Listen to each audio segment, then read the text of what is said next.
வீட்டு வரி வாங்கி ரோட்டை போட்டு வாழச்சிட்டு திடீர்னு ஆக்கிரமிப்பு இடிக்கிறேன். இடி ஆக்கிரமிப்பு, ஏரி ஆக்கிரமிப்பு இடிச்சிட்டேன். பல நீதிமன்றங்கள் ஏரி ஆக்கிரமிச்சு கட்டப்பட்டிருக்கு. இடிக்கிறதா வச்சிடறதா? சரி, அதை கூட விடுவோம்.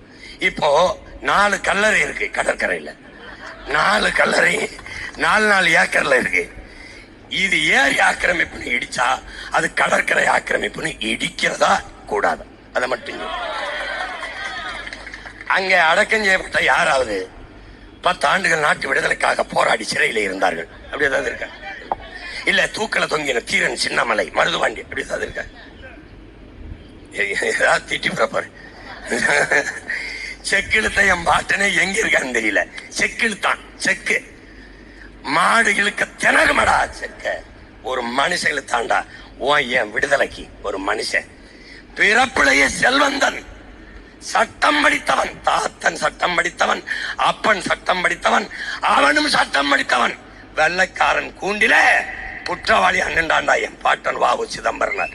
இந்த மண்ணின் மக்களுக்காக சொத்தம்பட்டையும் வித்து செத்தான். கடைசியா வயிற வறுமையை போக்க வழி இல்ல மன்னனை வித்தாண்டா. மன்னனை வித்தாண்டா. அந்த மகனை மறந்த சமூகம், கேடு கட்ட கூட்டம் இது. மும்பை கல்லர்கள் இருப்பானா?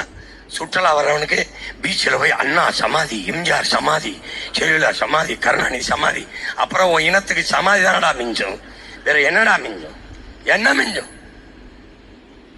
எதுக்கு? நான் வந்தா மொத்த பள்ளிக்கூடத்தையும் கல்லூரி மூடி பெறப்படுறேன். ஏன்னா படிச்ச ஒன்றும் பயன் இல்லை. அறிவு வேலை செஞ்சா தானே. ஏமாத்துறான்னு தெரியுது. இத்தனை பிரச்சனைகளை தந்தவர்கள் மறுபடியும் எப்படி அதிகாரத்துக்கு வர முடியும்?